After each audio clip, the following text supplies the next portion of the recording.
हाँ, ये क्या है, सीए को मुश्किल क्यों बनाया हुआ लोगों ने? आसान सा नहीं है क्या? मोबाइल चला चला के चार चार पेपर लोगों ने निकाले हैं, पांच पांच भी निकाले हैं। हाँ, लेकिन कोई जज्बाती डिसीजन खुद ना ले लिया करे कि मैंने चार पेपर लेने हैं। वो पहले आके ज़रा डॉक्टर को बता दिया करे कि मेरे हालात क्या हैं, उसके मुताबिक डॉक्टर का मशवरा ले लिया करे, किसी टीचर का मतलब। डॉक्टर के पास से ना चले चार उठाऊं तीन उठाऊं, डॉक्टर कहेगा तुम एक ही उठा लूंगा। जी, क्यों क्यों नहीं पास होते बच्चों के पेपर? पढ़ते ही नहीं है, ठीक है। और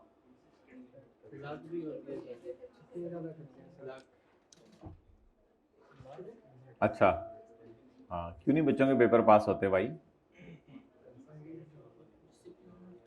डिसिप्लिन नहीं है, होमवर्क नहीं, और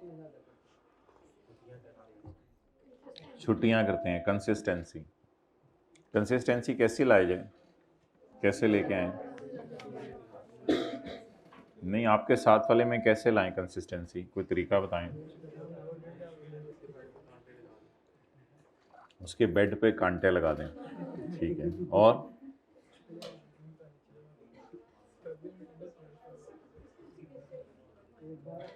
150 बंदा पूरा करेंगे तो क्लास शुरू करेंगे, हम ऐसे नहीं करनी। फोन करें अपने दोस्तों को, बंदा गिनो 150 हो गया पूरा।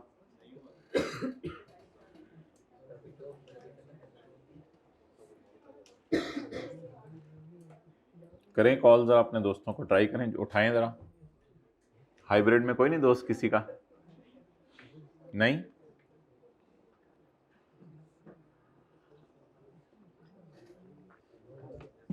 किसी का ऐसा दोस्त है जिसने पढ़ पढ़ के लुट मचाई हो और जब सांप से मिलता है तो कहता है पढ़ाई नहीं हो रही आजकल? है किसी का ऐसा दोस्त? उल्टा काम है। अच्छा, पढ़ नहीं रहा होता और कह रहे हैं बस मैंने लुट मचाई हुई है पढ़ पढ़ के, उल्टा काम। अच्छा, और आपके अपने हालात क्या हैं ये भी बता दो।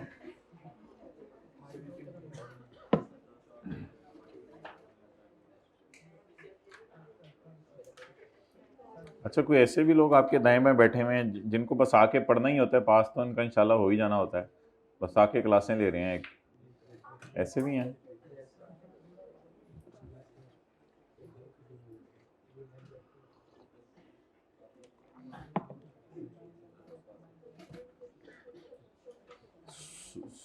120 बंदा तो पूरा करा दें, फिर शुरू करते हैं। कम से कम रूम से रवाना तो करवाएं उसको।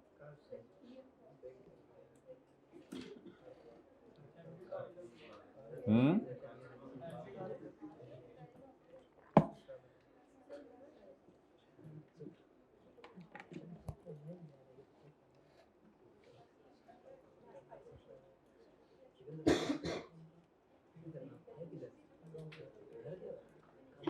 कौन घर गया हुआ है?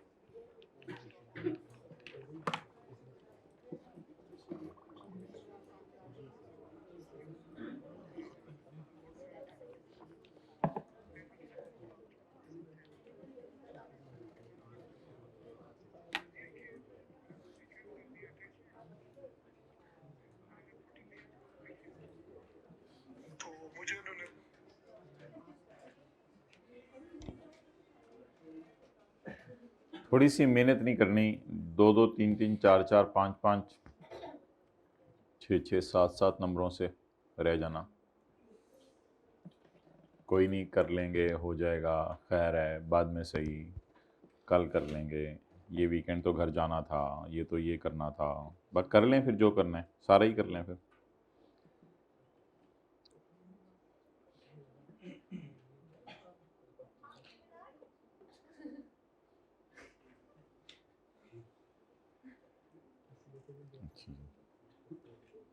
ठीक है, छोड़ें फिर, जिन्होंने आना था आ गए, जिन्होंने नहीं आना था वो घर में रिलैक्स करें।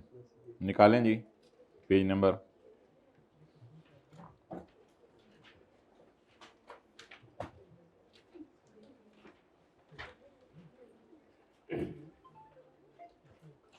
भाई हमारे पास भी फ़ोन है यार, फिर हम भी जो है वो उसको साइलेंट ख़त्म कर देते हैं। पेज 121.1 पढ़ के बताएं इसका मतलब। पेज 121।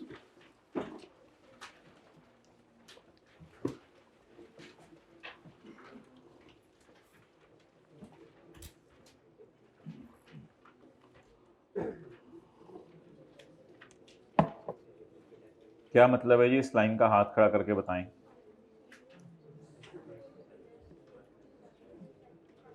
बता दे कोई हाथ खड़ा करके। अगर किसी रेजिडेंट को बाहर से मुल्क से सैलरी रिसीव हुई हो और उसने वहाँ पर टैक्स पे किया तो यहाँ पाकिस्तान में उसको एग्जाम्पशन। एक्सेलेंट। और कोई बताए जी। जबरदस्त, भाइयों को तो खुद ही समझ आने लग गई है। अगर किसी बंदे ने बाहर के मुल्क में क्या कमाई हो, सैलरी, और बाहर के मुल्क में क्या पे कर दिया हो, तो उसकी सैलरी इनकम क्या हो जाएगी, any foreign salary. Foreign salary के लिए याद रखिएगा आपको बाहर जाना पड़ेगा, ये नहीं होगा कि पाकिस्तान में फॉरेन सैलरी रिसीव हो। बाहर के मुल्क में जाके अगर आप सैलरी कमा रहे हैं, जो भी रेजिडेंट इंडिविजुअल है, यानी पाकिस्तान में तो 183 डेज रुका या उससे ज़्यादा, एक बार याद रखिएगा अगर ये बंदा नॉन रेजिडेंट है ना तो फिर तो फॉरेन सैलरी का पूछना ही नहीं। फॉरेन सैलरी तो पूछी ही किसकी जाती है, रेजिडेंट। एक बार याद रखिएगा जो नॉन रेजिडेंट है उसकी तो फॉरेन इनकम्स पे टैक्स ही नहीं लगाना। चैप्टर 4 जरा रिवाइज कीजिएगा, किसी दिन याद आएगा आपको। जो नॉन रेजिडेंट्स होती हैं याद रखें उनकी फॉरेन इनकम्स का हम पूछते ही नहीं। बार बार बोलें, जो नॉन रेजिडेंट्स होते हैं यानी 10 दिन 15 दिन 20 दिन पाकिस्तान आके रुके, वो तो नॉन रेजिडेंट्स हैं, उनकी तो फॉरेन इनकम्स का हम पूछते ही नहीं, वो तो वैसे ही माफ है। अभी ये बंदा कौन है, 200 दिन 300 दिन पाकिस्तान में रुका, 60-70 दिन जो है वो यूएई में नौकरी कर रहा था, 60-70 दिन जो है वो जर्मनी में नौकरी कर रहा था, तो ये बंदा क्या बन गया, रेजी। तो रेजिडेंट की कौन सी इनकम हम माफ करने लगे हैं, फॉरेन इनकम। अगर वो बाहर के मुल्क में क्या पे कर दे, तो भाई ये एक बहुत बड़ा बेनिफिट अवेलेबल है कि जो रेजिडेंट बंदा बाहर के मुल्क में सैलरी पर टैक्स पे कर दे उसकी फॉरेन सैलरी क्या हो जाएगी, माफ हो जाएगी। एनी बाहर के मुल्क में कमाई गई सैलरी, एनी बाहर के मुल्क में कमाई गई सैलरी, अगर उसने बाहर के मुल्क में फॉरेन कंट्री में टैक्स पे कर दिया है तो वो उसकी फॉरेन सैलरी बोले क्या हो जाएगी, माफ हो जाएगी। अच्छा, अब ये जरूरी नहीं है कि बाहर के मुल्क में जाके आप खुद अपने हाथों से टैक्स जमा करवाएं। इट इज नॉट नेसेसरी कि बाहर के मुल्क में जाके आप अपने हाथों से टैक्स जमा करवाएं। ऐसा भी हो सकता है कि बाहर की गवर्नमेंट ने आपका टैक्स काटा हो और टैक्स काट के गवर्नमेंट के खजाने में जमा करवा दिया हो, या बाहर के एम्प्लॉयर ने आपका टैक्स काटा हो जिसके पास आप नौकरी कर रहे हैं। तो एक बात याद रखिएगा, एक कॉन्सेप्ट होता है टैक्स डिडक्शन का। टैक्स डिडक्शन का मतलब यह है कि जिस वक्त कॉलेज वाले सरासिफ को 2 लाख रुपया तनख्वाह देंगे तो कॉलेज वाले 2 लाख में से 25,000 रुपया काट के देंगे सरासिफ को, 1,75,000 देंगे। लेकिन सैलरी पे टैक्स कटने का मतलब डिविडेंड की तरह ये नहीं होता। ये 25,000 मैंने अपनी तरफ से बोला है, 20,000 काटे 22,000 काटे, वो तो टेबल 2 बताएगा। तो कॉलेज वाले जब सरासिफ को उनकी सैलरी के ऊपर टैक्स देंगे तो एक बात याद रखिएगा, टैक्स काट के देंगे। सैलरी जब उनको देंगे तो सैलरी टैक्स काट के देंगे। तो इसी तरह बाहर के मुल्कों में भी यही होता है कि आप जर्मनी के अंदर जो है वो उधर किसी पेट्रोल पंप के अंदर जो है वो सेल्स मैनेजर लगे हुए हैं, तो अब जर्मनी की गवर्नमेंट को उस पेट्रोल पंप का जो ओनर है, बिजनेसमैन, वो आपकी सैलरी पे टैक्स काटेगा और फिर आपको सैलरी देगा और बाहर की गवर्नमेंट को पैसे दे देगा। तो क्या फॉरेन सैलरी के लिए आपकी पेमेंट अपने हाथ से करना जरूरी है या बाहर का एम्प्लॉयर भी आपकी सैलरी पे टैक्स काट सकता है? Any foreign salary received by a resident individual shall be exempt from tax if the individual has paid foreign income tax. अगर इंडिविजुअल ने क्या पे कर दिया है, it will be assumed that resident individual has paid foreign tax. ये assume किया जाएगा कि resident individual ने क्या पे कर दिया है, foreign tax पे कर दिया है। If tax is काट लिया गया from, अगर उसकी सैलरी से टैक्स काट लिया था, किसने, एम्प्लॉयर ने, and paid to the revenue authority of foreign country. तो पॉइंट 2 को थोड़ा सा मतलब लिख लें, जरूरी नहीं एम्प्लॉय खुद टैक्स पे करे, एम्प्लॉयर भी टैक्स काट के गवर्नमेंट को दे सकता है। जरूरी नहीं एम्प्लॉय खुद टैक्स पे करे, एम्प्लॉयर भी काट के गवर्नमेंट को दे सकता है।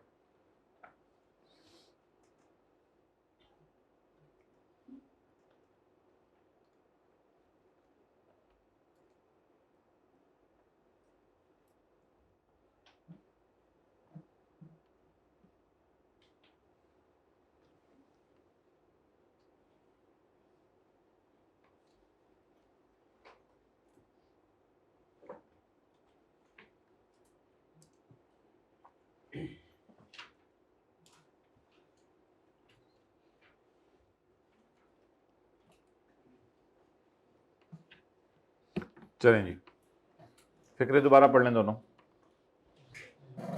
भाई डंडा शंडा जरा ले आया करो, एक दो मैंने कहा मंगवा लो।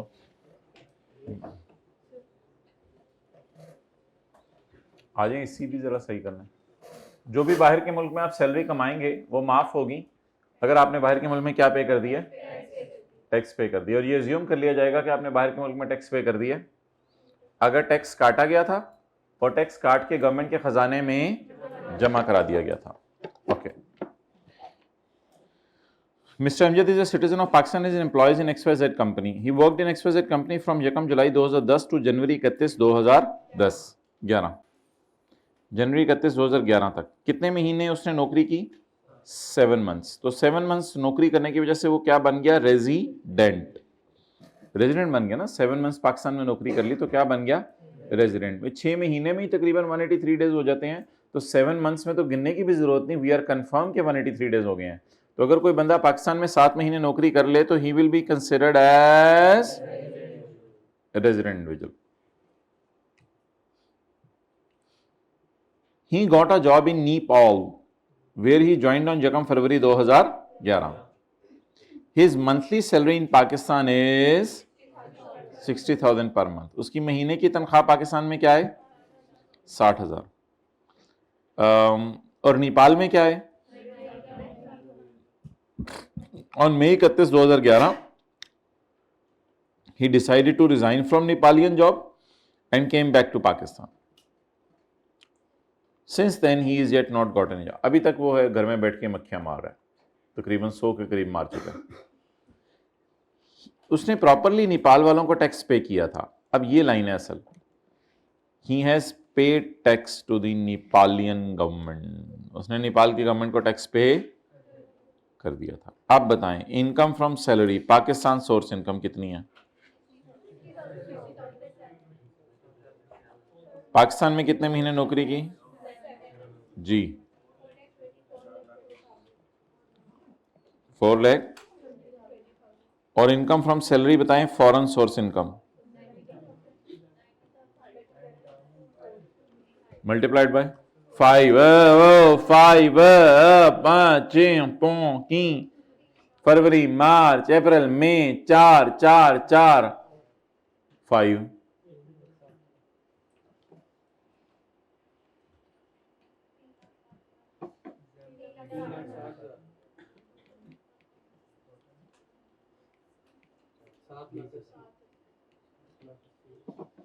लेकिन ये इनकम माफ है क्योंकि आपने फॉरेन कंट्री में क्या पे कर दिया भाई? ये तस्वीर जरा खींचो। Less income from salary foreign source, इसको माइनस कर दें क्योंकि ये क्या है? एग्जाम्पल।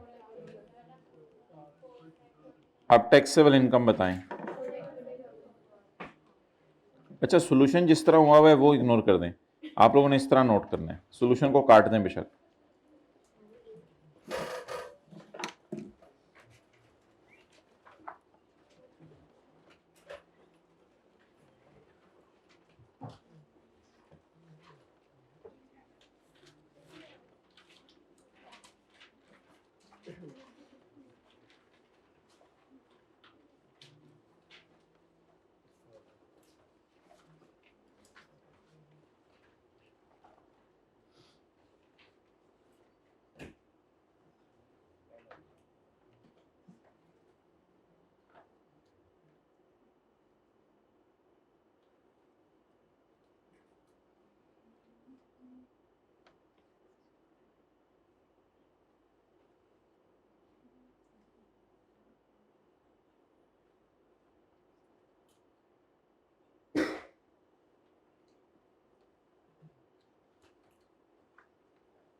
डन।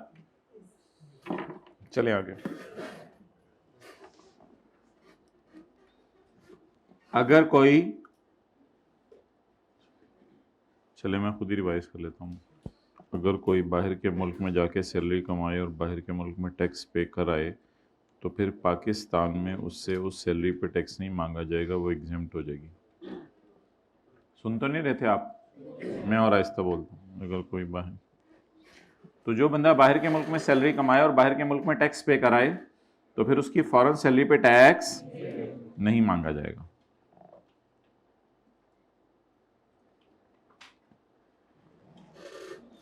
ओके।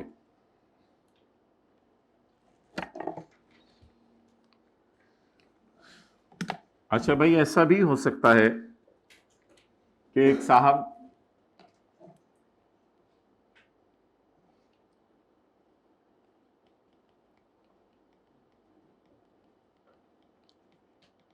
क्या आपने बाहर के मुल्क में टैक्स पे किया है? जी, मैंने बाहर के मुल्क में टैक्स पे किया है। तो आपकी जो इनकम फ्रॉम सैलरी है फॉरेन सोर्स, आपकी जो इनकम फ्रॉम सैलरी है ये माफ कर दी जाएगी। क्या आपने भी बाहर के मुल्क में फॉरेन कंट्री में टैक्स पे किया है? नो, मैंने टैक्स पे नहीं किया बाहर के मुल्क में फॉरेन कंट्री में। क्या आप सिटीजन हैं एंड रिमेन्स अब्रॉड, और बाहर ही रहे साल के एंड पे, एंड रिमेन्स अब्रॉड? हाँ, चलें, आपकी भी फॉरेन सैलरी माफ कर दी जाएगी। क्या आपने जब बाहर के मुल्क में सैलरी कमाई थी तो उस पर फॉरेन कंट्री में टैक्स पे किया है? ना। क्या आप सिटीजन हैं और साल के आखिर दिन बाहर हैं? ना। आपकी फॉरेन सैलरी क्या होगी? टैक्सेबल। तो अब ये दूसरा रूल अभी पढ़ते हैं अगली लाइन में। ये साथ वाले के मत्थे पे नोट कर लें, मत्थे पे, फोरहेड पे, बिल्कुल ये बालों की जड़ों से नोट करना शुरू करें, फिर आ जाएगा इसकी भावों तक। करें माथा सामने जरा।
चलें जी।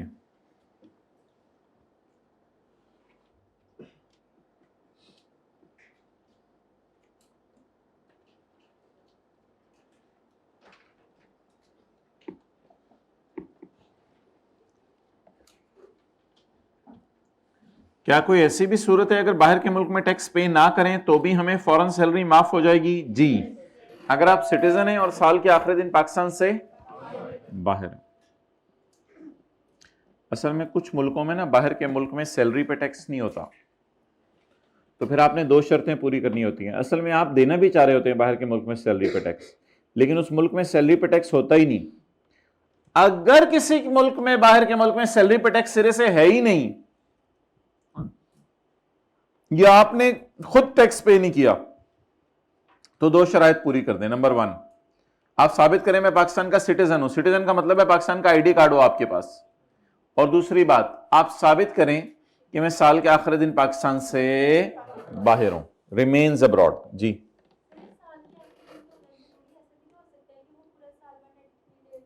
बस जब जितना मर्जी आ जा रहा हो, साल के आखिरी दिन बाहर हो, यानी बाहर गया नौकरी करने तो बाहर ही हो।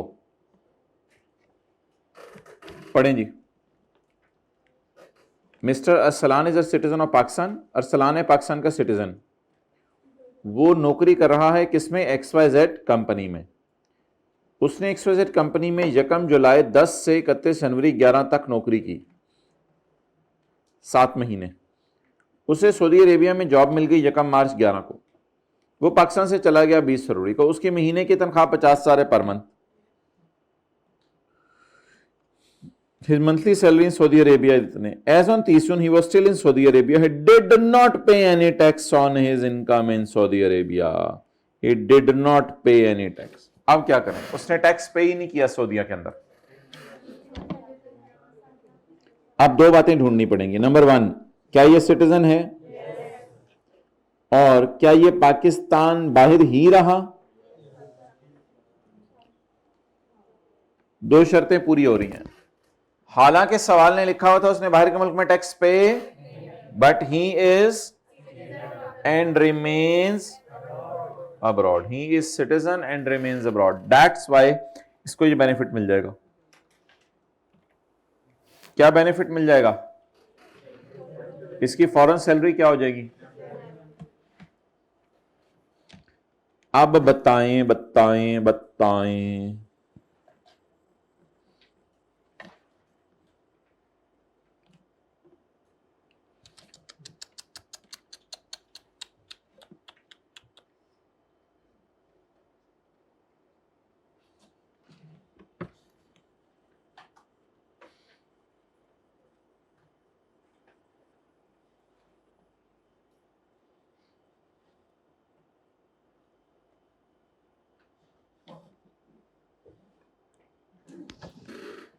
जी बताएं। पाकिस्तान की सैलरी ज़रब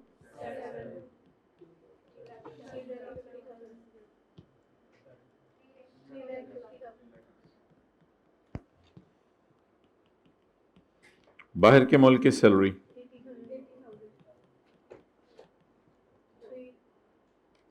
3 मार्च अप्रैल मई जून। ये क्लास के बाद आए महीने गिनना इंशाल्लाह जो है ना आपको। अच्छा ठीक, सॉरी अब मैं नहीं करूंगा इन। अब पूरा मार्च इस तरह बोला करें ना, पूरा मार्च, पूरा अप्रैल, पूरा मई, पूरा जून। ज़रब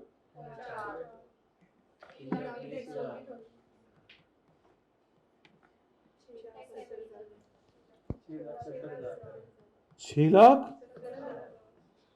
लेकिन ये तो माफ है, लेकिन तू तो माफ है। बोले साथ वाले को, लो इस तरह की बातें करा लो जितनी मर्जी। वेले लो हम सारे, आप लोग अपने दिल पे ना लिया करें।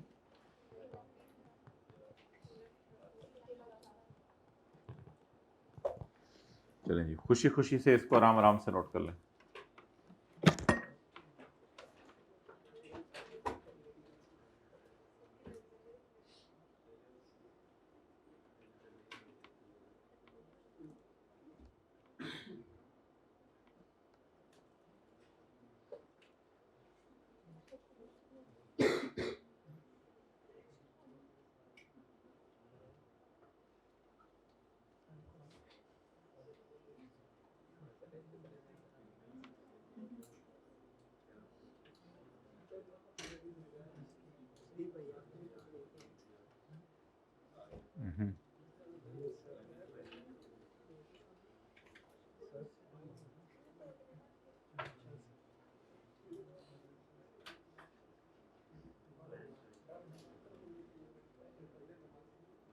हो गया नोट?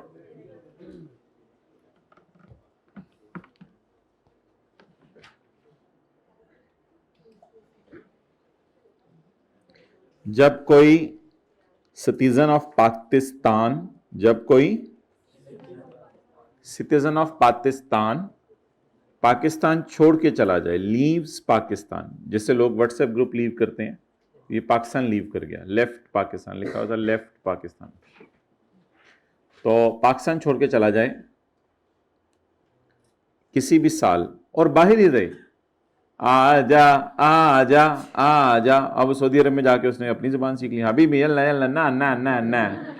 अब आप उसे वादे दे रहे हैं, कह रहे हैं ना मैं बा, ना मैं बा।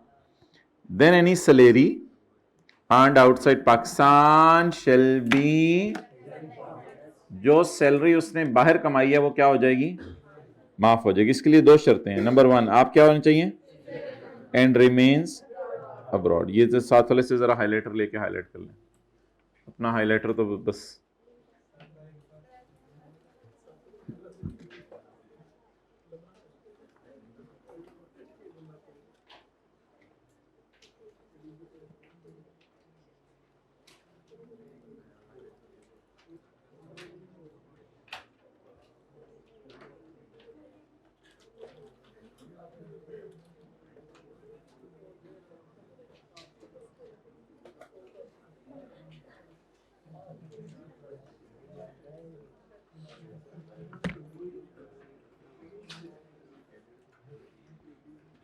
चलो चलिए,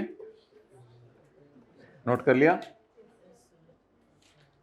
question 2, Mr. Amjad is a citizen of Pakistan and is an employee in XYZ company. He worked in XYZ company from Yakam July 2010 to 31 January 2011. He got a job in Saudi Arabia where he joined on Yakam March 2011. He departed from Pakistan on February 20, 2011. उसकी महीने की तनख्वाह पाकिस्तान में 50,000 रुपये है। His monthly salary in Dubai is 80,000 रुपये।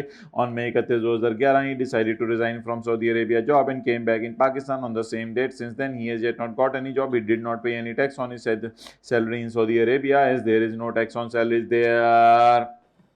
Sorry जी, बताएं भाई,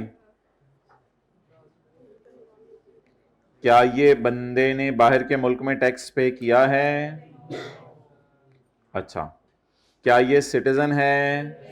लेकिन by by by by, he came back to Pakistan.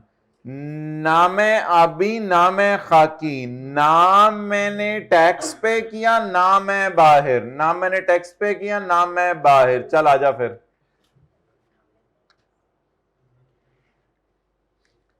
तुमने बाहर के मुल्क में टैक्स पे किया ना? क्या तुम बाहर के मुल्क में ही हो साल के आखिर में? ना। चला, तो अब की सैलरी पे क्या लगाएंगे? टैक्स लगाएंगे। लगाएं जी, दो चार बंदे जरा चाहिए।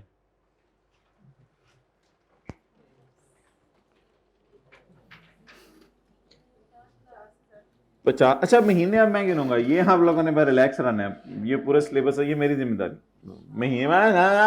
महीने अब मेरी जिम्मेदारी है, महीने अब ये छोड़ दें आप। अब आप जाने एक अब जाने, ये हमें नहीं आप कंसर्न इससे। 50,000 सिर्फ 7। हाँ फिगर आप निकलवा दिए कि महीने में गिनूंगा इंशाल्लाह।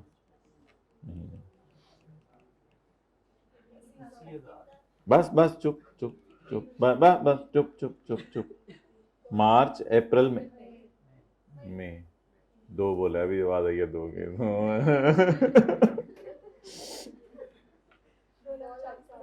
2,40,000। चलिए जी, हाइब्रिड में ऐसी ऐसी जगह नजर आ रही हैं जहां बॉल पॉइंट भी नहीं निकालेगी अभी तक। वट एवर द टोटल में भी। अब इसमें से कुछ चीज लेस नहीं करनी, इसमें से कुछ चीज लेस नहीं करनी। ये सारा टैक्सेबल है, कुछ एग्जाम नहीं है। नाम आबी नाम खाकी।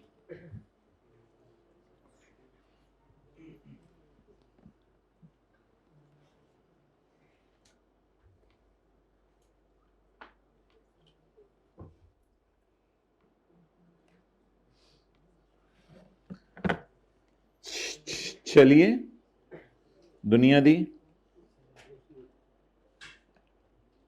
Page number 122। तो बस भाई रूल ये है कि अगर बाहर के मुल्क में आपने टैक्स पे कर दिया तो सैलरी आपकी माफ हो जाएगी, और अगर बाहर के मुल्क में आपने टैक्स पे नहीं किया तो। कल होमवर्क में कुछ सवाल आया था नहीं? तो ठीक है, ये वाला सवाल ना कल, ये 3 सवाल तो कर लिए थे ना कल।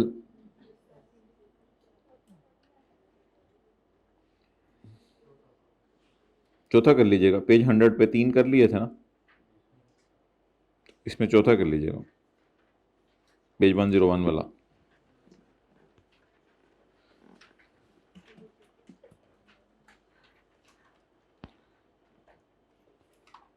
चलें जी, थोड़ा सा एक्टिव मोड में आ जाएं हाइब्रिड में, फिर हम आगे चलते हैं। चलें, शुक्रिया।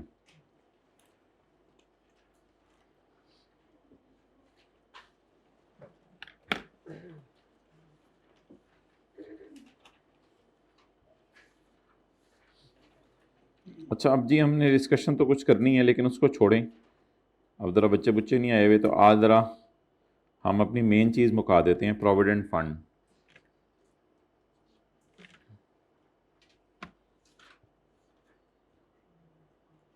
Page number 127, 130।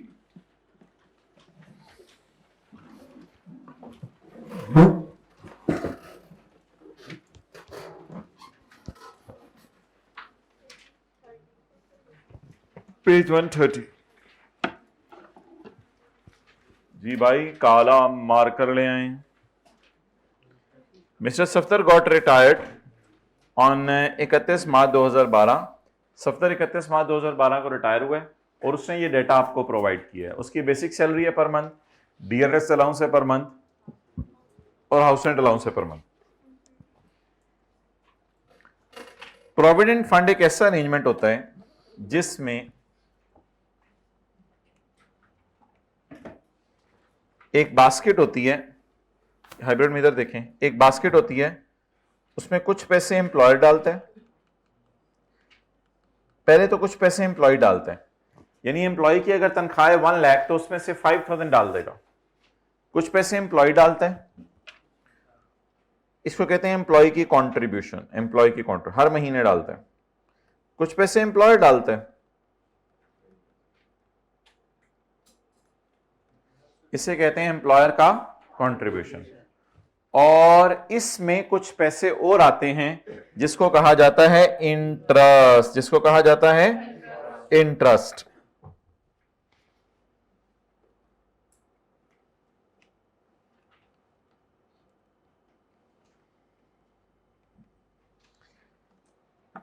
तो प्रोविडेंट फंड एक ऐसा अरेंजमेंट है जिसमें थोड़े से पैसे ले, थोड़े से पैसे एम्प्लॉय डालता है, थोड़े से पैसे एम्प्लॉयर डालता है और थोड़ा सा इस पर क्या मिलता है, इंटरेस्ट। अब ये हर महीने पैसे बास्केट में जमा होते रहते हैं, हर महीने पैसे बास्केट में जमा होते रहते हैं और जमा होते होते होते होते होते होते रिटायरमेंट के टाइम पर इतने पैसे बन जाते हैं कि इन कपड़ों के ऊपर लाल रुमाल लाल रुमाल लाल रुमाल डालना पड़ता है ताकि इन पैसों को नजर ना लग जाए।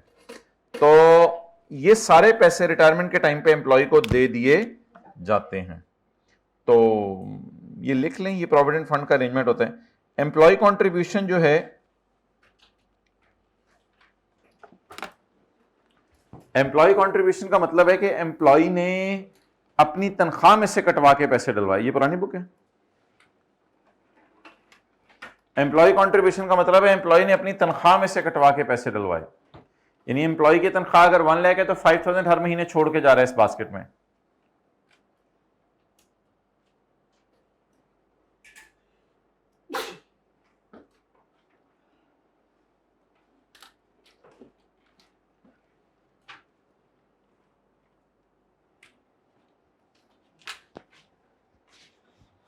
तो ये बास्केट में पैसे जमा होंगे, एम्प्लॉय कंट्रीब्यूशन, एम्प्लॉयर कंट्रीब्यूशन, इस पे इंटरेस्ट आएगा। ओके, पहला साल बताएं कौन सा है? Tax year 2010।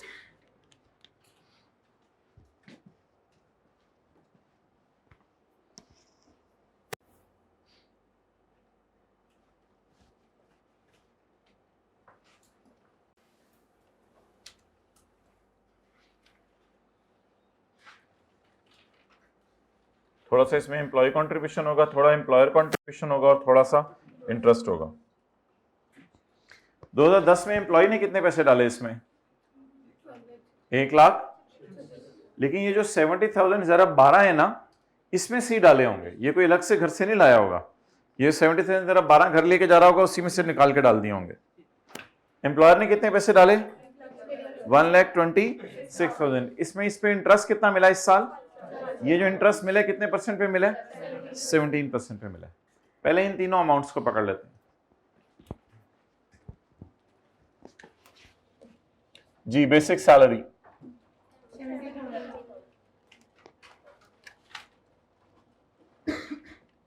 मल्टीप्लाइड बाय जी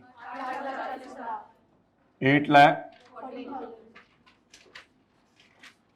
महंगाई allowance, dearness allowance 10,000 into 12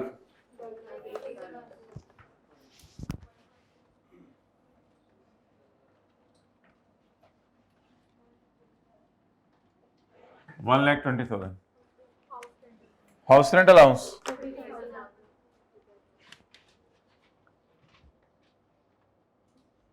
30,000 into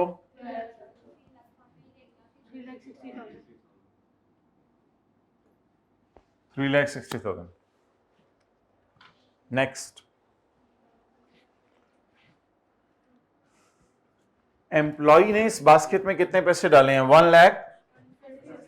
इसको इग्नोर किया करेंगे 1,26,000 को, क्योंकि 1,26,000 उसने इसी 8,40,000 में से निकाल के डाले हैं, तो वो उसको इग्नोर कर दिया करेंगे। यहां पे लिख के एम्प्लॉय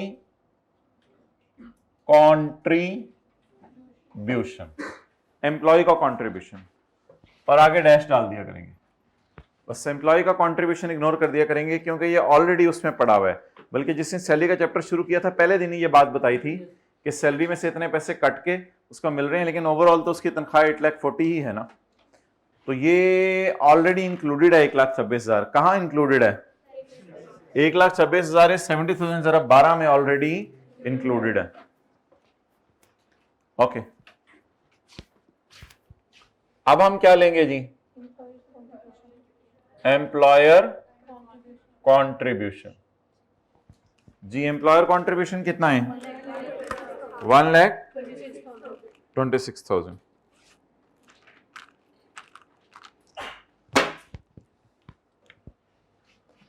1,26,000।